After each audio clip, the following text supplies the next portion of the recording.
అన్నా ఉమ్. రా ఇమేజ్కి జేపీఈజీకి డిఫరెన్స్ ఏంటన్నా అసలు? ఓకే, అందరికీ కావాల్సిన డౌట్. రా ఇమేజ్కి అండ్ జేపీఎస్కి డిఫరెన్స్ ఏంటి అంటే ఏది ఎప్పుడు యూజ్ చేస్తారు?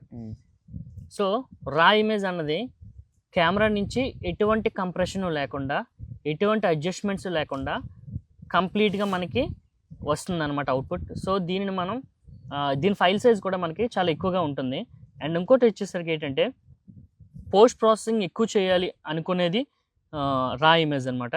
అండ్ జేపీఈజీకి వచ్చేసరికి ఏంటంటే colour balance, adjustment and sharpening, ఈ మూడు కూడా కెమెరాలో అడ్జస్ట్ అయ్యి మనకి అవుట్పుట్ వస్తుంది. దీనివల్ల క్వాలిటీ కూడా మనకు కొంచెం లాస్ అవుతుంది రా ఇమేజ్తో పోలిస్తే. అండ్ తక్కువ ఎడిటింగ్ పెట్టాలి అంటే తక్కువ ఎడిటింగ్ చేసి మనం ఇమేజ్ ఫాస్ట్గా షేర్ చేయాలి అనుకున్నప్పుడు మనం జేపీఈజీ అనేది వాడతాం అనమాట.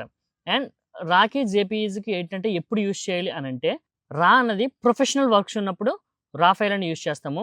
అండ్ జేపీఈజీ ఫైల్ వచ్చేసరికి నార్మల్ ఈవెంట్స్ కానీ లేదంటే ఫ్యామిలీ పిక్చర్స్ కానీ ట్రావెల్ ఫొటోస్కి కానీ మనం క్యాజువల్గా తీసుకున్నప్పుడు ఫాస్ట్గా షేర్ చేయాలనుకున్నప్పుడు జేపీఈజీ యూజ్ చేస్తాం.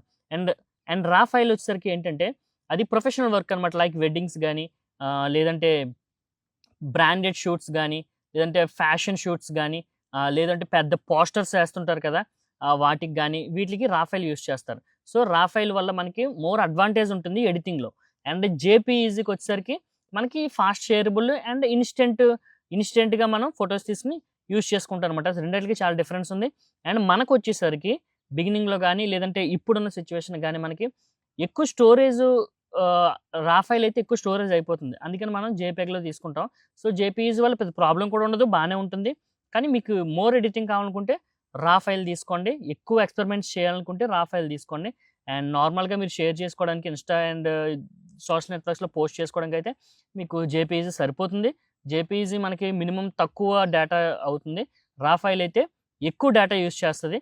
సో ఈ రెండు మీరు గుర్తుంచుకొని ఫొటోస్ అనేవి మీరు క్యాప్చర్ చేయండి. సో ఇలాంటి మోర్ ఇన్ఫర్మేషన్ కోసం సబ్స్క్రైబ్ చేసుకోండి. Thank you for watching.